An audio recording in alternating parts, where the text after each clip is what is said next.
当上一期节目介绍了机器人，那这一期来聊点重点，它到底对我们影响到底有多大呢？这是一个新闻报道来的啊，讲机器人是怎样代替记者写稿子啊，就是很厉害的。OK， 我们先看一下视频，到底有多厉害呢？腾讯旗下腾讯财经在昨日发表了一篇名为《8月 CPI 同比上涨2%，创12个月新高》的报道。重点是这则新闻居然出自机器人之手，有网民见后不禁感叹：目测记者距离失业又近了一步。根据腾讯财经介绍，这个名为 Dream Writer 的机器人，根据演算法会在第一时间产生稿件，1分钟内就能将资讯呈现在用户面前。确实，昨日网上刊发的有关 CPI 数据的新闻中，腾讯财经的报道可能是最快的。大多数媒体在昨天早上9点32分发送网络，而腾讯财经的时间显示为9点30分。不过，机器人写稿在中国或许是第一次，但在美国已经不稀奇了。早在去年3月，美国洛杉矶发生一场瑞士规模4.4级的小地震，当地洛杉矶时报仅花了3分钟就把地震新闻写了出来。事后，英国 BBC 指出，这则突发新闻就是出自机器人之手。所以以后那些做记者啊、写稿子的，应该都是被机器人代替了的啊，不用看了的这个东西。接下来还有什么行业会被取代呢？我们再继续看看。Hi, I'm Mike Bugda. I'm the product manager for Baxter here at Rethink Robotics. And today I'm going to show you a quick demo of the ease of use of our latest introduction Baxter robot.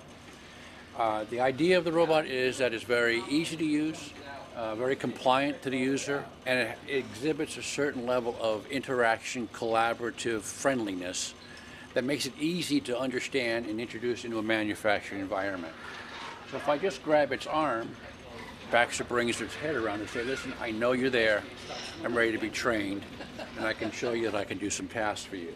So just to show a quick demonstration, I'll put the robot right here, and I'll say, listen, I want to use this as a modification of an existing task, and I want to be able to pick from a new location. So now we can do a new job. And I pick a location right here. And I say, okay, I'm going to pick up from this new location. And I want to be able to use vision to do it. I can also do a blind pick. I've already taught the robot what I'm going to have it pick, so I'm just going to have it pick something it knows. Then I'm going to have it place it in another location, say over here. It could be anywhere within the gray band area. It could be a conveyor belt, a box, or some other location that we want to place the objects in. And I'll make this a put-down location. I'm done. I back out. And I just tell the robot, run the job. Now I have to place the object where I taught it to pick up.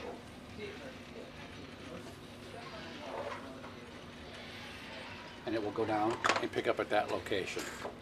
On the other side of the arm, it's doing a task of picking from a tray randomly placed objects onto a conveyor belt. And on the right arm, it's going to do 10 and it's going to stop. On this arm, it's going to continue doing it as long as it sees an object there.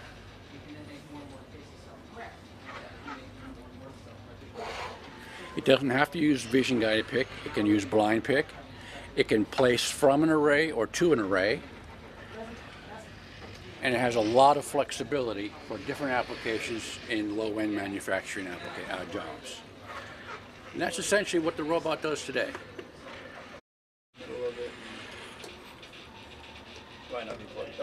Surprise? Sadness.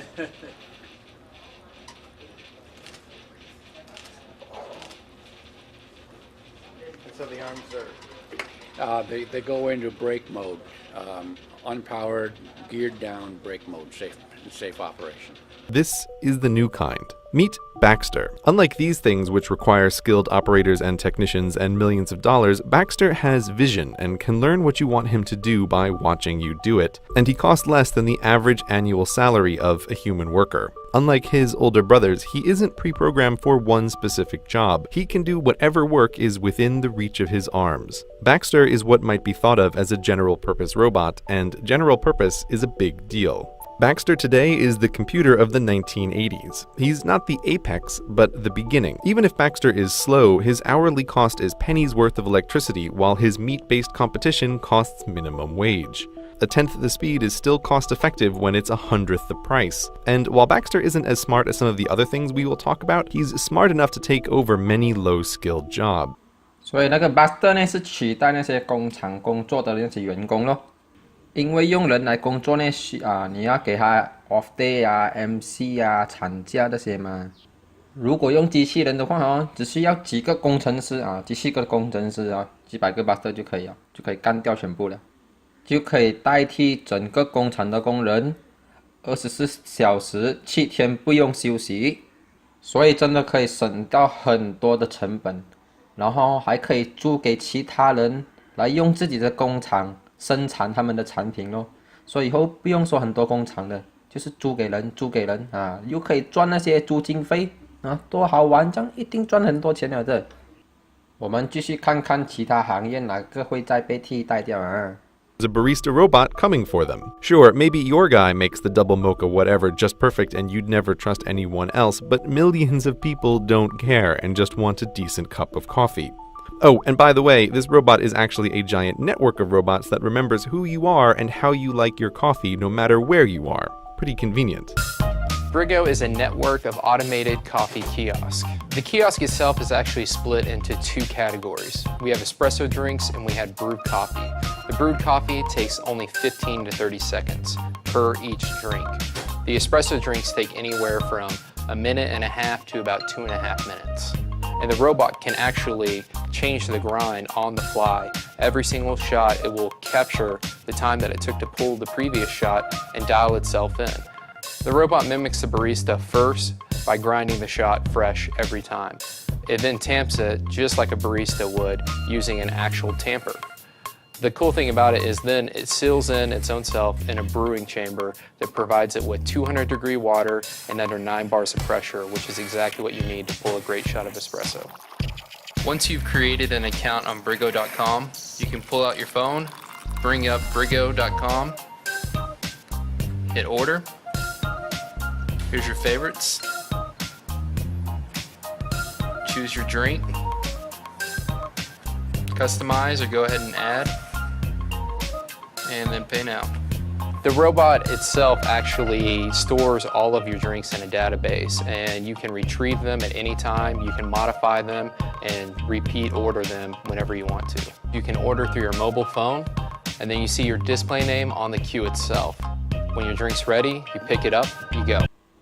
所以那些咖啡师啊、barista 啊也是会被取代的啊，所以这个也不用看了的这个啊，这个是阿里巴巴的，他的自己的工厂的啊，说做运输的啊，送货的啊，他的工厂的货自己会走，自己会送，什么东西不用很多人在工厂里面工作的，你看到吗？他自己会走了的，不用人搬，不用什么啊，多简单 ，scan 一下哈，你自己会调了啊，对不对？就是很少人就可以在工作那边做工了的啊，所以你看阿里巴巴，你看它的淘宝的货，你看它就出的很快啊，这样搞定啊，你看 very good。未来的工厂应该是这样才对的嘛，很少人就够了，不要太多人 ，costing 很高 ，OK 啊，我们每一个 system 都做到很美的了，自己会 bugging 啊，自己会啊 very good 啊 ，impressing 嘛，这个叫这个的东西呢是 Amazon 也有了。Amazon 呢是先做这个东西出来前的，就是他自己会搬那个仓库的货的，看到吗？他自己会移的，不用人移的，他自己会闪啊，自己会处理就对了。所以我们讲这么 computer science 这样重要呢 ，computer science 就是要做 programmer 啊，我们就是要怎样 set， 他自己会走自己出货，自己全部自动化，不用人的，因为人的有时候会做错嘛。如果你讲他 system 啊 breakdown 会怎么办呢？啊，这个是一个问题哦，所以你就要很厉害的那个。工程师咯 ，computer science 那些东西的咯，所以你才能 support 起这样大的东西咯，所以你要几个很厉害的人 hold 着，very good， 真的，你看吓死你对不对？用很多人的，他还可以自己 scan 一下，其实这个还算很 outdated， 这个还可以更厉害一些的，其实。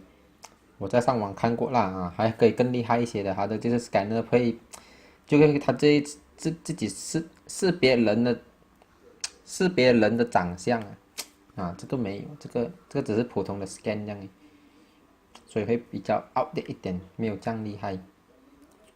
啊，然后呢，这个盒子呢会自动走啊，什么啊，硬清清的这个东西是很简单。你看它整个运输啊，到罗里啊，人上货啊，都可以追踪到它的货物在哪里，很准确的，不好像马来西亚这样的哇。And there are huge incentives across wildly diverse industries to adopt autos. For many transportation companies, humans are about a third their total costs. That's just the straight salaries. Humans sleeping in their long-haul trucks cost time and money, accidents cost money, carelessness costs money. If you think insurance companies will be against 刚才那个罗里呢，它是不用人驾，它自己会运货什么东西的，所以呢，那些罗里司机都会被取代咯。因为有时候你在高速公路这边他们会睡觉把人家撞死什么一大堆，对不对有意外嘛，它又不能自动嘛好像我们刚才讲的24小时7天工作，对不对？很厉害嘛，所以呢，未来呢那个卡车司机呢也会被取代的咯。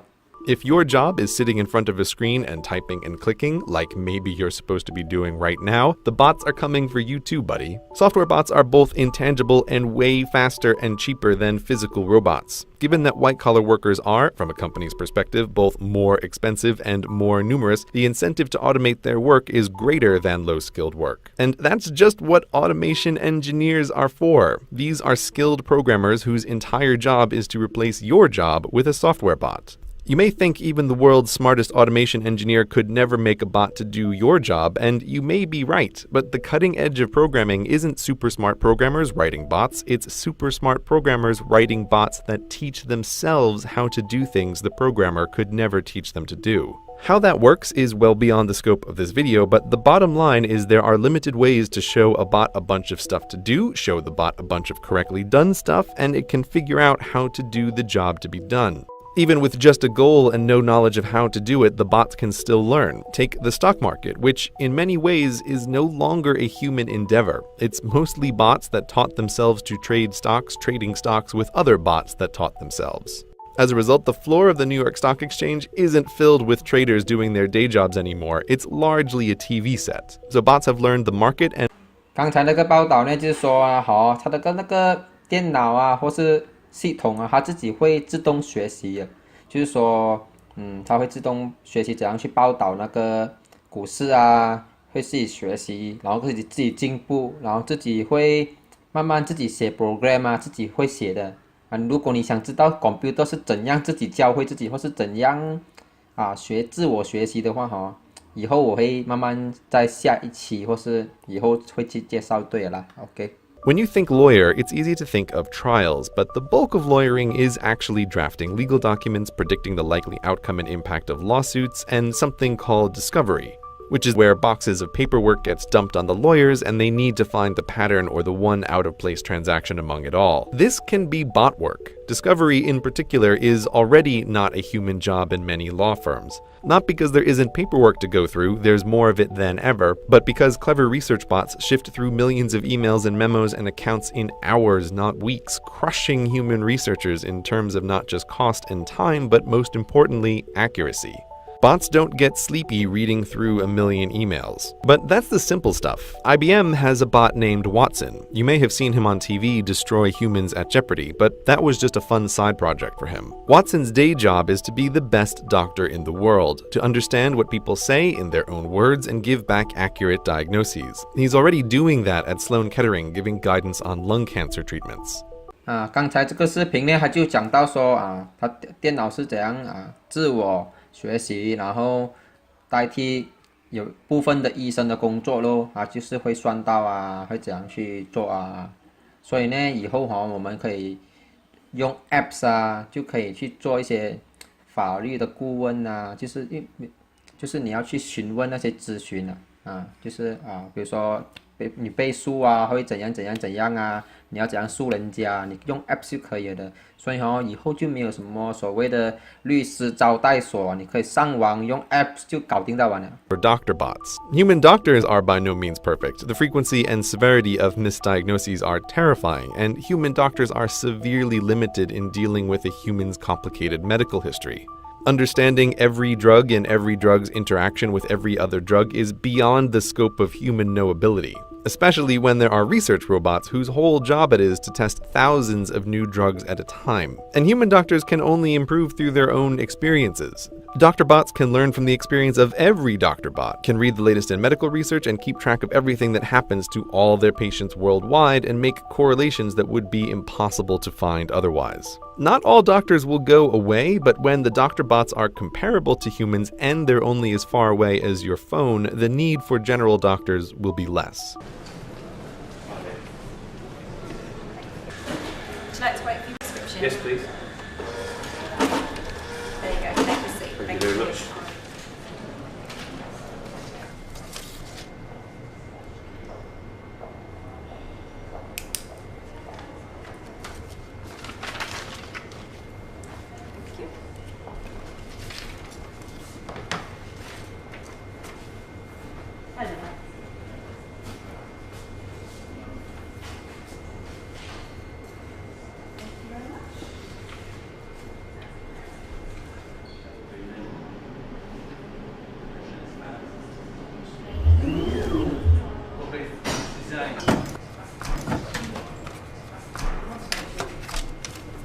Try B first. No, just B.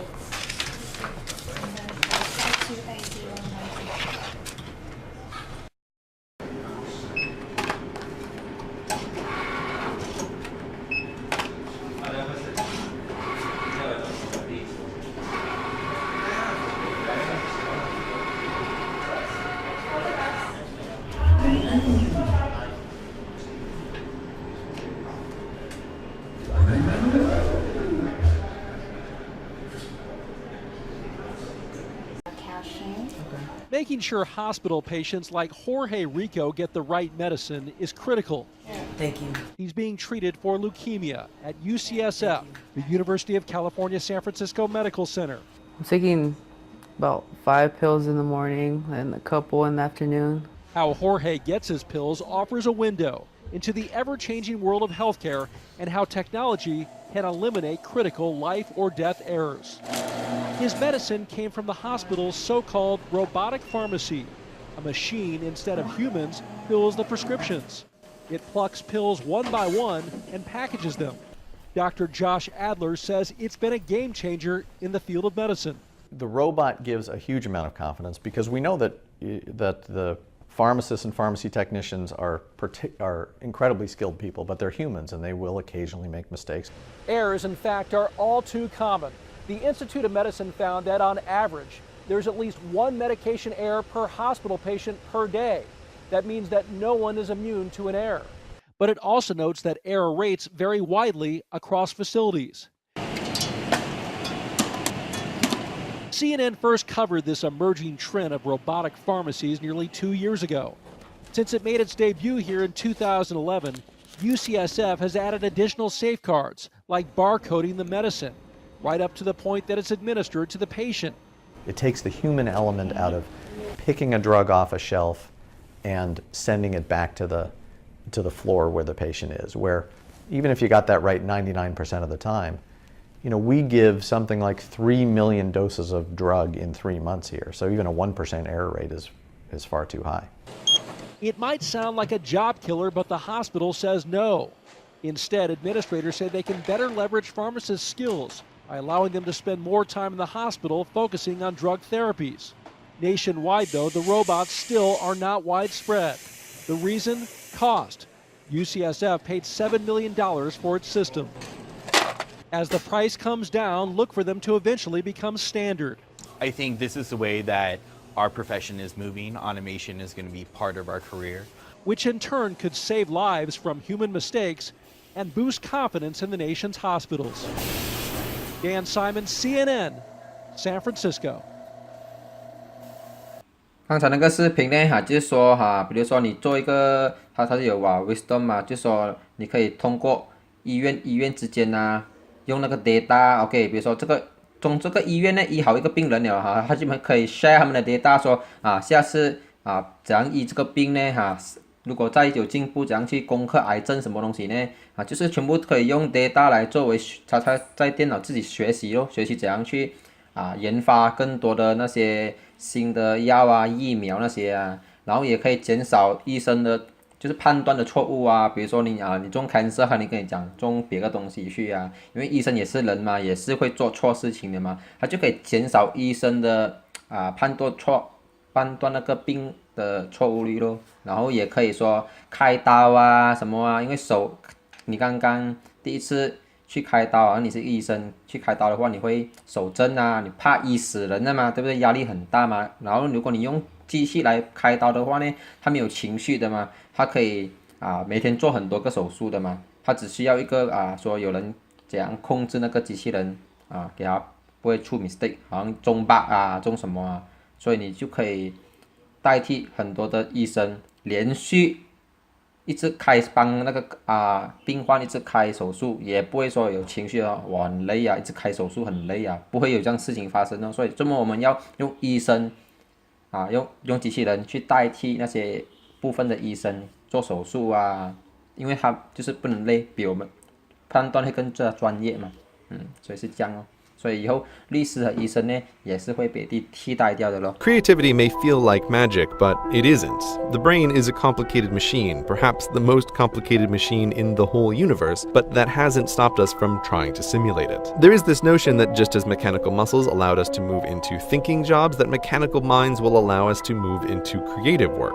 But even if we assume the human mind is magically creative, it's not, but just for the sake of argument, artistic creativity isn't what the majority of jobs depend on. The number of writers and poets and directors and actors and artists who actually make a living doing their work is a tiny, tiny portion of the labor force. And given that these are professions dependent on popularity, they'll always be a very small portion of the population. There can't be such a thing as a poem and painting-based economy. Oh, by the way, this music in the background that you're listening to, it was written by a bot. Her name is Emily Howell, and she can write an infinite amount of new music all day for free. And people can't tell the difference between her and human composers when put to a blind test. Talking about artificial creativity gets weird fast. What does that even mean? But nonetheless, it's a developing field. 所以在未来你要做歌作曲画画什么你都可以靠机器人来帮你去做这些事情的，就是以后创作会变得越来越简单，所以人就会越想越厉害越复杂的那些作品出来，更好的作品出来咯。除了很多工作会被取代以外当然还有很多新的工作会出现的。